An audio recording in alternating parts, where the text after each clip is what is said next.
what's with all this inflation? Like, why is it so inflated all of it? And I mean, I guess it's not all of a sudden, and I understand that the entrance of Saudi money is also not helping with the inflation, but like, it was 3 years ago, would everyone be $100 million?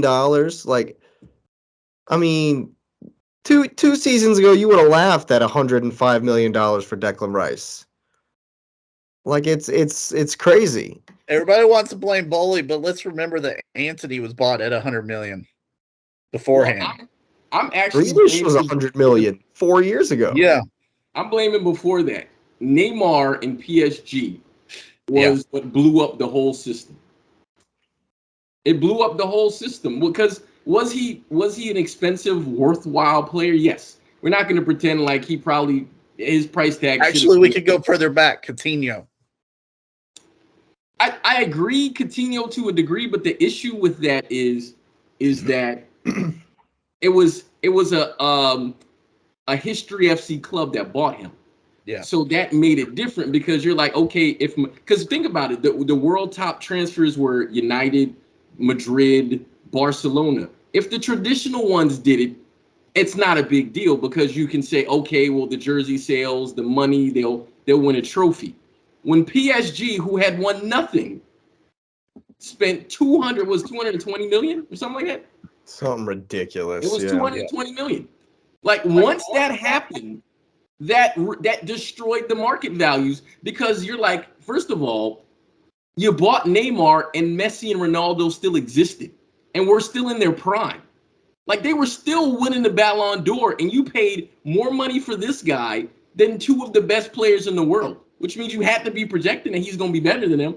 And it was actually China, if you think about it. 222 million euros. And the thing is, Neymar may never win a Ballon d'Or ever. No. In 2017. He may never win because he's now, I mean, he's not past his prime, but he's getting close. Well, and you've got Mbappe and you've got Haaland already who are going to be, they're going to be still in votes. They passed him in significance. Yep. And if he stays at PSG, which apparently he's supposed to be going to United or whatever. Yeah. Which is fine. That's whatever. But the issue with that is they paid money for a guy that they expected to be a Ballon d'Or winner. And it's no discredit to him, but once he left Barcelona, he's never won a major trophy or even been in contention to sniff one. Didn't win the World Cup with Brazil. And I know he was talking about retiring. So this next World Cup could be it. Mm-hmm. That's it.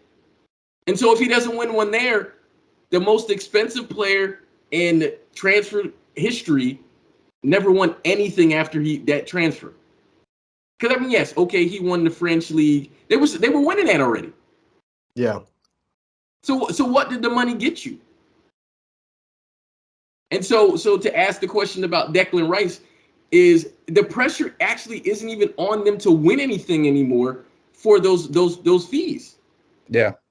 Yeah, this article here from La Marca, which I'm sure you've heard of, says, and this is back in 2021, said that all told, it cost PSG 489 million euros.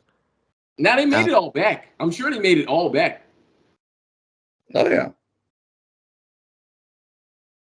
But that's crazy. Wow. Because I mean, they're including his wages. His wages too. Yeah, exactly. Declan Rice costs 105. Now I'm not knocking him because I think he's a good player, but is Arsenal going to sell 105 million worth of jerseys of him? Maybe.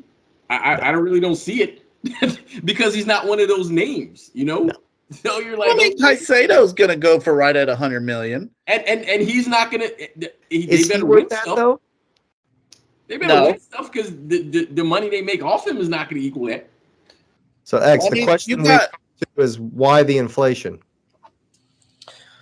I think it's the introduction of oil money completely. Like I know with going back to Roman, he had oil money.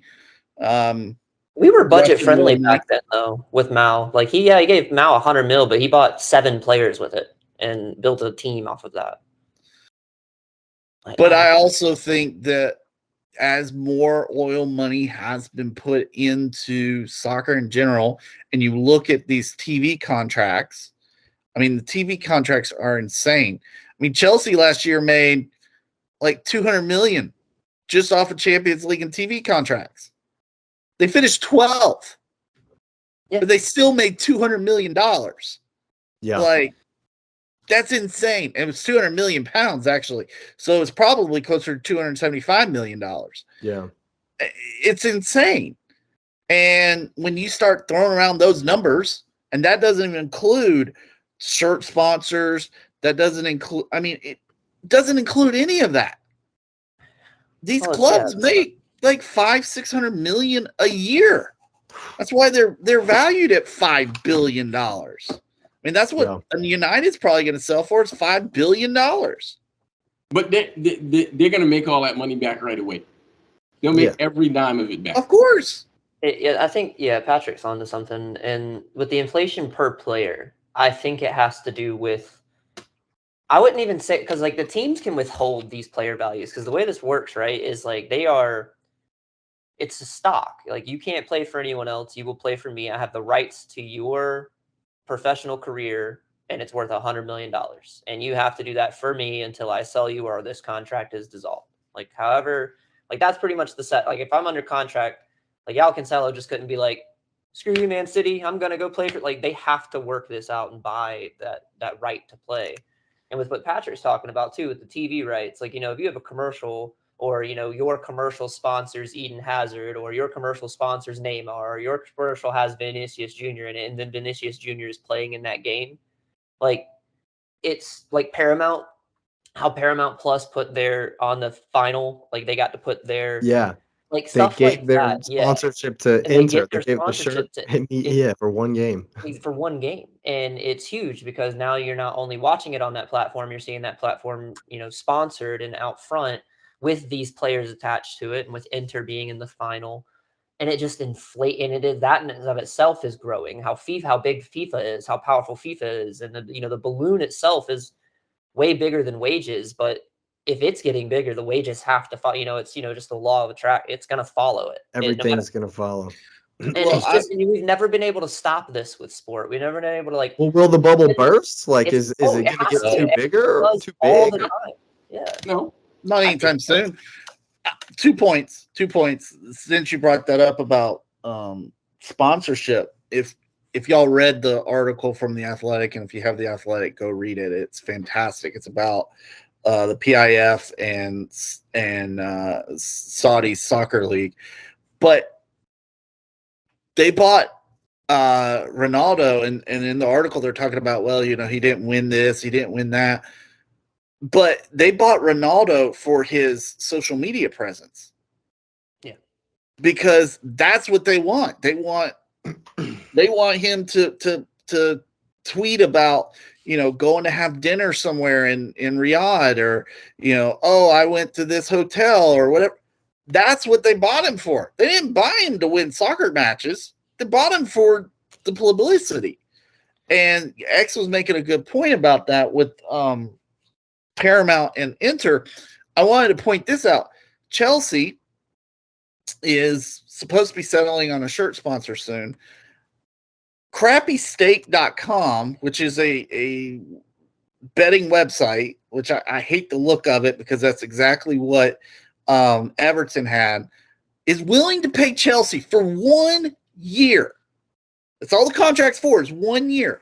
$53 million. They'll make it back. $53 million for 1 year to be on the front of the shirt. They should do that. They would be glad. Yeah, I mean, they would not. Chelsea, I'm not saying Chelsea should do that. I'm saying that would be huge for this website I've never heard of. Oh, it's been on Everton's shirt for the last 3 seasons. Sportsbet.io? No, it's Steak. No, that was Brentford. Yeah. Yeah, so, Steak. I thought you said crappysteak.com. That's why I was like, what is that? Oh, I'm sorry. Yeah, as if Steak. That's just the qualifier of how bad. Yeah, I mean, it's not. Yeah. It's not like a BMW. It's not. I mean, it's not a huge. I'm with you. Yeah. But That's funny. 53 million for Crazy. one season. Crazy. But it makes sense because, to X's point, everything is just going through the roof. Well, There's so much money. Well, the funny thing is that, you asked the question about the bubble. Well, the funny thing is they talk about bubbles like with housing and stuff like that. That's different because the question about it is that if we look throughout history, the amount of money that exists in the world increases every year without fail.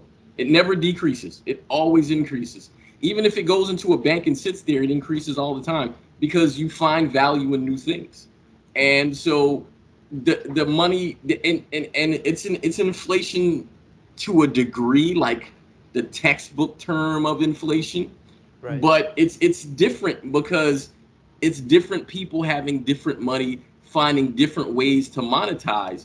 So if I'm willing to give Chelsea 53 million, but I know Chelsea has a fan following on all the continents, and I'm going to sell kits to everybody with my name on it, so I don't have to spend an advertising dime anywhere because they're going to walk around with it on. And people will say, well, what's that website? And then you go look for it. Like 3. I didn't know what 3 was. Guess what I did? Googled it. And that's all they need. They only need 10% of the people. And unbeknownst to you, you were set up with a 3-year contract for $69.99, and you don't even have a phone over there. Right. And Got it. Got him. And it's great. Like Emirates. Why would I need to know about the Emirates? I didn't live anywhere where the Emirates flew. Guess what? The Emirates flies where I am now, though. You know what I'm saying? Yeah. And because now they have people, it helps them do market research. It helps them understand the demographics of who's buying these things. And so it's literally just an ad campaign. So to spend $53 million, which you basically can write off as a business expense, and then you put it on a kit. So then you're going to have people buy throwbacks to those because all the teams sell their old jerseys. Like City, and it's funny, I give myself credit. I didn't buy it. But like City, the kit they had this year, they repurposed it, put it back out, and put the little thing on there for the treble. I was going to buy it, and then I left it in my shopping cart, and then it expired because they had an expiration date, so I didn't buy it. But I was going to buy a freaking kit when I just bought a new one. Like, what did I need to buy that for? Nothing. The universe told me to stop. But anyways, it's advertising. Yeah. Yeah. I think where the bubble, I don't think the money bubble is going to pop on this. Where I talk about the bubble is like, I think it really hurts teams. In the long run, the Prem's going to look a lot different with all of this in the money, like with the money side of it. Because some of these clubs, like Luton, like their stadium is like, yes, they have to do all these renovations for it. They won't be able to keep up. Like no matter how good they get, their teams like that just will not be able to keep up because now the gap from Premiership to Championship is vastly different. Those bottom 3 and the top 3 are just going to rotate themselves eventually. It's just going to be a spinning wheel. But I have that's a question. Going to hurt. But I have a question for you, X, because I agree. But here's the thing: does the Prem want those teams to stay up anyways? Because I don't think they do. The goal is not for them to be there. Because I was watching the thing that I sent you the fever pitch or whatever. When the Prem was created, it was never created for parity. It was created for the top 6 teams to win and get the money. I mean, the reason the Prem even made money is because Rupert Murdoch said, hey, I got the Sky Sports thing. Let's advertise. And it went from there. And the money has increased exorbitantly every year because the value you can put in TV is worth more. Why? Because before you didn't have to pay for TV. Now you have to pay to see whatever you're watching. Yep. And if you want form of subscription or right. Yeah. And so that bubble doesn't go away because the rich teams are always going to have money. So for example, people will say, well, you know what? Well, when Pep Guardiola leaves, City won't be good. But I mean, that's not true because, for example, Chelsea, when all your good managers left, guess what? You're still worth $1 billion and you're still getting managers worth something and people still want to invest in you. Why? Because you're in London and people already know who you are. That's why Liverpool is never going anywhere. Arsenal's never going anywhere. And Newcastle, as they reemerge, is going to stay where they are too. And so those bottom teams that enter, all they're trying to do, the smart managers, the smart ownership groups will say, okay, we're going to try to make a run of it. If we do not make a run of it, we're not going to do anything extra with the money.